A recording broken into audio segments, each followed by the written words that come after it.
कई सच में पता नहीं था कि मीशो पे सामान बेच बेच के भैया एक दिन में खुद मीशो में इन्वेस्ट कर दूंगा। आज का दिन सच में स्पेशल है।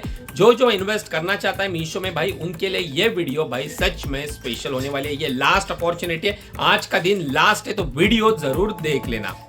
हे गाइस, आप सभी का स्वागत है हमारी एक और नई वीडियो में। आज की वीडियो टोटली डिफरेंट है। आज मैं आपको बताने वाला हूं कि कैसे हमने मीशो पे सेल कर रहे थे प्रोडक्ट बेच बेच के भैया हमने लिटरली मीशो में इन्वेस्ट कर दिया।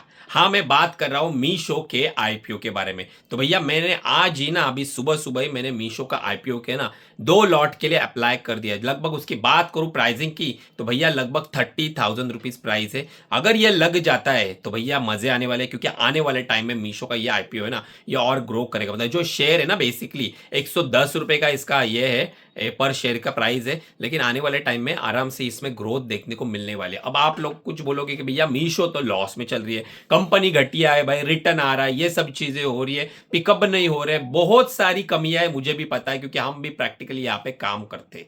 लेकिन आखिर में इसमें इन्वेस्ट क्यों किया? क्योंकि ये स्टार्टअप जो होते हैं ना गाइस, इसे आप इनिशियली स्टेज को देख के आप इसमें इन्वेस्ट नहीं करते, आप इसकी फ्यूचर ग्रोथ को देख सकते हो, आप इसमें फ्यूचर अपॉर्चुनिटी को देख सकते हो। और जैसे अमेजॉन बड़ा जाइंट प्लेयर हो रहा है ना, उसी तरह से ना मीशो भी डे बाय डे अपना एक्सपांशन कर रहा है, बड़ा हो रहा है। और सबसे इंपॉर्टेंट चीज है कि मीशो अभी तक, फ्लिपकार्ट भैया अभी तक लॉस मेकिंग है, लेकिन मीशो ने ना हाल ही में 25 में प्रॉफिट बनाना स्टार्ट कर लिया है, प्रॉफिट बुक करना स्टार्ट कर लिया। अब ये प्रॉफिट कहां से करते हैं ये देखो। देखो यहाँ पे मीशो पे आपको प्रोडक्ट बेचना है तो आप फ्री में बेच सकते हो। यहाँ पे आपको कोई भी सेलर अकाउंट बनाने के लिए आपको पैसे खर्च करने नहीं पड़ते, फ्री में बन जाता है। अगर आपके पास जीएसटी नंबर और बैंक अकाउंट है तो आप मीशो के ऊपर प्रोडक्ट बेच सकते हो। और सिर्फ मीशो के ऊपर नहीं, Myntra, Amazon, multi market place के ऊपर सेम जीएसटी को यूज करके आप अपना धंधा स्टार्ट कर सकते हो।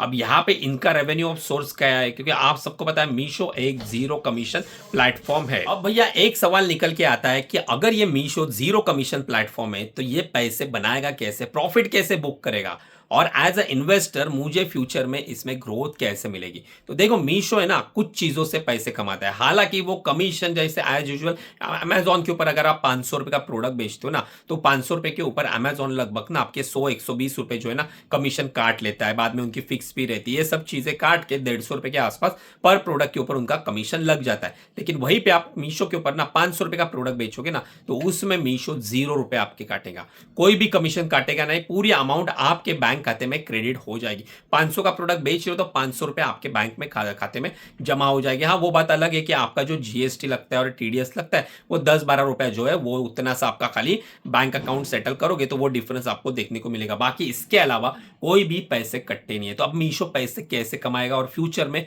और किस तरह से पैसे कमा सकता है? तो सबसे पहले जो मैं आपको बताना चाहता हूं, जिनका मेन इनका रेवेन्यू सोर्स जो है ना मीशो का, वो है मीशो एडवर्टाइजिंग। अगर आप मीशो पे प्रोडक्ट बेच रहे हो तो आपको अपने प्रोडक्ट को प्रमोट करने के लिए मीशो के एडवर्टाइजिंग यूज करनी पड़ती है, वहां पे आपको कैंपेन रन करनी पड़ती है। डेली लोग भाई मीशो पे एडवर्टाइजिंग करते हैं जिससे मीशो का रेवेन्यू अच्छा खासा आता है।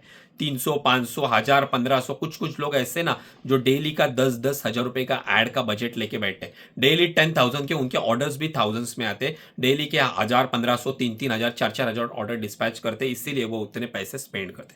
तो ये एक हो गया रेवेन्यू सोर्स। उसके बाद सर्विसेज बेचता है ये, जैसे कि आपको अकाउंट मैनेजमेंट की सर्विस ये बेचेगा, तो ये सेकेंड इनकम हो गया। इसके बाद इनके ना कुछ छोटे छोटे प्रोग्राम बने हुए, रिटर्न एश्योरेंस प्रोग्राम, जिसमें ना ये आपको एश्योरिटी देंगे कि हम आपके ना रिटर्न कम करेंगे। अगर आपके रिटर्न बढ़ जाते तो जो डिफरेंस अमाउंट है ना वो आपको पे करनी पड़ेगी मीशो को, नहीं सॉरी, वो अमाउंट जो है ना वो मीशो पे करेगा। मान लो आपने पिछले महीने में आपका जो है ना 7% का रिटर्न रेशियो था और इस महीने में आपका जो है ना 10% का हो गया, तो ऊपर का जो 3% की जो अमाउंट आ रही है ना वो मीशो आपको बेनिफिट देगा, कंपनसेशन देगा। लेकिन उसके लिए उनको आपको सब्सक्रिप्शन देना पड़ेगा। आपका जितना भी टर्न ओवर है ना उसका 1-1.5% जो है ना, मतलब आपका 1 लाख रुपए आए तो 1500 रुपया वो आपके हर महीने के लिए काट लेंगे। तो ये होता है, तो इससे भी उनका एक रेवेन्यू जनरेट होता है। अब आप सोचो कि ये दो ही चीजें सहित पैसे बनाएगा और क्या बना सकता है? तो ऐसा नहीं है, ये एक स्टार्टअप है, फ्यूचर में और भी नए सोर्सेस निकलेंगे रेवेन्यू जनरेट करने के। अब इसका और एक मैं चीज आपको बताता हूं कि तीसरा इनका क्या है, तो लॉजिस्टिक से भी ये पैसे कमाते। थर्ड पार्टी के पास इनका टाइप है। अब हमें जो लगते हैं वो लगते हैं कितने 60 रुपए लगते हैं, रिवर्स शिपिंग चार्जेस हमें लगते हैं 180 लगते हैं, 160 लगते हैं, लेकिन एक्चुअल में आप देखोगे ना तो उनको उतने नहीं लगते, उनको वहां पे भी कमीशन छूट जाता है, तो वहां से भी एक रेवेन्यू सोर्स इनका जनरेट होता है। इसके अलावा और भी रेवेन्यू सोर्स है, वो भी मैं आपको दिखा देता हूं। अब ये देख लो नेक्स्ट रेवेन्यू सोर्स, हाल ही में इन्होंने ना Meesho warehousing service onboarding start करी हुई है, इनके खुद के वेयर हाउस भी अभी स्टार्ट हो चुके हैं, जिसके लिए आपको अगर ज्वाइन करना है तो आपको यहाँ पे भी इनको कमीशन देना पड़ेगा। एज आप जितने भी इन्वेंट्री रखोगे उसके हिसाब से ये पैसे यहाँ पे चार्ज कर जाते हैं, तो यहाँ से भी इनके प्रॉफिट होने के चांसेस बढ़ जाएंगे। देखो जैसे कि यहाँ पे आप देख रहे हो, तो यहाँ पे पिकअप सर्विस जो आपको देंगे उससे ये पैसे कमाएंगे। इसके बाद जो आपकी जो 30 दिन तक जो प्रोडक्ट आपके बेचे नहीं जाएंगे ना, उसके ऊपर आपको चार्जेस देने पड़ेंगे। मतलब आपने जो प्रोडक्ट मान लो 1000 प्रोडक्ट बेचे, उस 1000 प्रोडक्ट में से भाई कुछ भी नहीं बिका ना, तो देखो यहाँ पे 7.5 रुपए जो है ना आपका पर प्रोडक्ट के ऊपर आपको चार्जेस पे करने पड़ेंगे। अगर वो प्रोडक्ट 150 ग्राम के ऊपर है तो आपको यहाँ पे 17 रुपया पर प्रोडक्ट के ऊपर उनको चार्जेस देने पड़ेंगे स्टोरेज फी के। अब तक तो भैया मैंने लगभग 4 से 5 रेवेन्यू सोर्स आपको गिनवा लिया। अब वेट करिए, मैं और आपको ना एक मजेदार चीज बताया, तो भाई कितना पैसा बना सकता है मीशो फ्यूचर में। ये तो अभी के टाइम पे ये कमा रहे हैं ना, वो फ्यूचर में और इनके रेवेन्यू सोर्स बढ़ने वाले। अब और एक चीज देख लो, ये इन्होंने लास्ट ईयर लॉन्च करा था इंस्टेंट कैश। तो देखो मीशो है ना अपने सप्लायर को लोन भी प्रोवाइड करते, तो यहां से भी इनका इनकम काफ़ी अच्छा हो जाता है। देखो जैसे कि अगर देखो मेरे को ऑफर मिल गया है 16 लाख रुपए का, अगर मैं इनके यहाँ से ये ऑफर लेता हूँ ना 16 लाख रुपए, तो इसके ऊपर ये इंटरेस्ट पे करेंगे, प्रोसेसिंग फी, ये सब चीज़ें होती है, तो ये भी एक इनका रेवेन्यू सोर्स है। और ऑब्वियसली बात है कि आप मीशो पे धंधा कर रहे हो तो ये थोड़ा सिक्योर भी है, आपको मतलब कोलेटरल कोई देना नहीं पड़ता, बट ये आपका डेली जो सेटलमेंट रहेगा ना उसमें से आपका डेली पेमेंट ये काटेंगे, जो भी आता है। अगर आपका डेली 2000 आता है तो 2000 रुपये आपका लोन के हिसाब से ये काटेंगे, तो यहाँ से भी ये पैसे बना रहे। अब गाइस इसके बाद ना मैं आपको ना मीशो का लास्ट वाला रेवेन्यू सोर्स बताने वाला हूं। भाई दिमाग हिल जाएगा, भाई ताबड़तोड़ रेवेन्यू बना रहे, मतलब हमारा ही डेटा हम ही को सेल करके करोड़ों रुपए बना रहे, और ये हर महीने कमा रहे।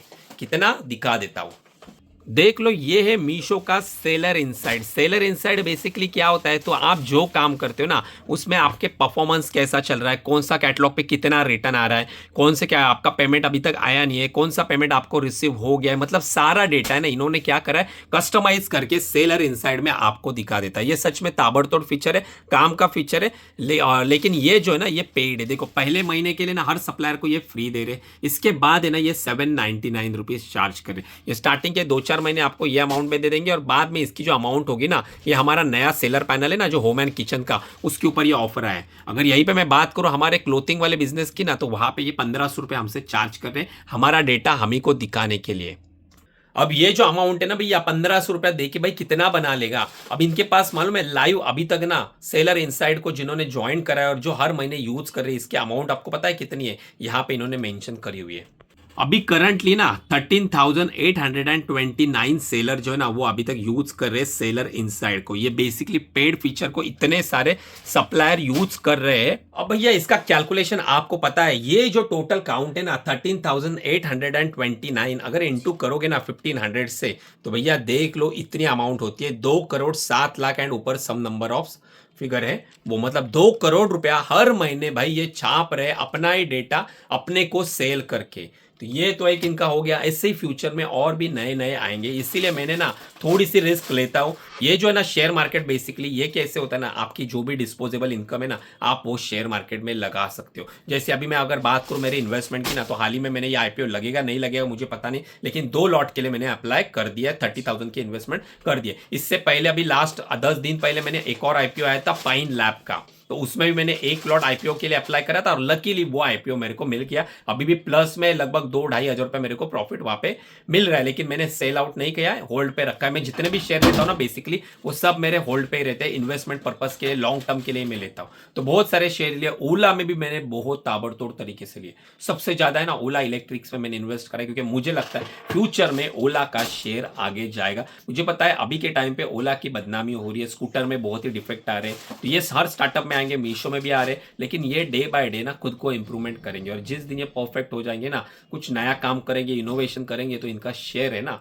ये रॉकेट की तरह भाई बूम पकड़ के निकल जाएगा। इसीलिए भाई तो अगर आप भी ना बिजनेस करते हो, अगर कोई पैसे आपके बचते हैं ना, थोड़ी सी डिस्पोजेबल, मैं ये नहीं बोल रहा पूरी सेविंग लगा देना, लेकिन एक डिस्पोजेबल इनकम रहती ना, मतलब समझ लो ये मिला नहीं मिला कोई फर्क ही नहीं पड़ता, ऐसी अमाउंट आपको शेयर मार्केट में डालनी है। सेविंग कदापि नहीं डालनी है, डिस्पोजेबल अमाउंट डालनी है। तो वो वेरी करते हैं आपके इनकम के ऊपर, किसी की इनकम रहेगी 50 लाख रुपया, किसी की इनकम रहेगी 5 लाख रुपया, तो वो उसके हिसाब से, वो परसेंटेज के हिसाब से अपने डिस्पोजेबल इनकम शेयर मार्केट में लगा सकता है। चलो भैया, मैंने आपको सारी बातें बता दी मीशो आईपीओ के बारे में। अभी है ना अपने पार्सल जो है ना आज के मीशो के और फ्लिपकार्ट के सारे हम सक्सेसफुली डिस्पैच करने वाले। देख लो भैया, ये है हमारा आज का लॉट। तो यहाँ पे आप जो पीछे देख रहे हो ना, ये सब हमारे ओल्ड अकाउंट के क्लोथिंग के ऑर्डर से, साथ में फ्लिपकार्ट के भी कुछ 7-8 ऑर्डर से, और भाई अपने नए वाले होम एंड किचन कैटेगरी का जो बिजनेस है उसके ये 2 ऑर्डर से। तो ये बेसिकली सारे पार्सल यहाँ पे डिलीवरी लॉजिस्टिक को असाइन हुए थे, तो ये सक्सेसफुली यहाँ पे डिस्पैच हो रहे हैं भाई सब। तो भैया फाइनली हमारे आज के सारे पार्सल जो है वो हमने सक्सेसफुली डिस्पैच कर दिए, लेकिन काम जो है ना मेरा यहाँ पे खत्म होती नहीं। इसके बाद मेरे को कुछ कैटलॉग का भी काम करना था जो मैंने कर लिया। अब ना रात के लगभग 10:15 बज चुके और अभी भी मैं मेरे ऑफिस में। क्यों? तो मुझे क्लेम डालना है भाई। परेशान करके रखा है एक्सप्रेस बी वालों ने। ये देख लो भाई, एक्सप्रेस बी का पार्सल है ये। और भाई यहाँ पे देखो क्या चीज आई है, देखो भाई नए प्रोडक्ट को निकाल के इतनी गंदी सी ब्रा हमें भेजी हुई है, वो भी यूज करी हुई है। अब इसका मुझे क्लेम डालना पड़ेगा, और क्लेम डालते वक्त ये सब चीजें जो है ना ये हमें हाथ में पकड़नी पड़ती है। भाई इतना घटिया हो गया है एक्सप्रेस भी, मतलब भाई क्या वेरीफाई होता नहीं है। आपके यहाँ पे सब चोर भरे हुए हैं। माल की चोरी कैसे होती है? नया सामान जाता है, उसके बदले में घर का पुराना सामान कैसे आता है? इसका आंसर तो भाई एक्सप्रेस बी वालों को देना ही पड़ेगा। इतनी घटिया सर्विस रहेगी ना तो जल्द ही इनकी कंपनी को भी ना भैया ताला लगने वाला है। इसीलिए ना भैया बहुत सारे सेलर जो है ना इन जैसी लॉजिस्टिक की वजह से ना लॉस में चले जाते हैं। अब वो बात अलग है कि भैया हम तो चलो भाई ठीक है, चलो ये लॉस हम रिकवर कर लेते हैं, लेकिन भाई कहीं ना जान जलती है भाई। अच्छा प्रोडक्ट गया हमारा, 400 रुपये का प्रोडक्ट गया और उसके बदले में ये भद्दी सी चीज़ आती है ना, दिमाग खराब हो जाता है।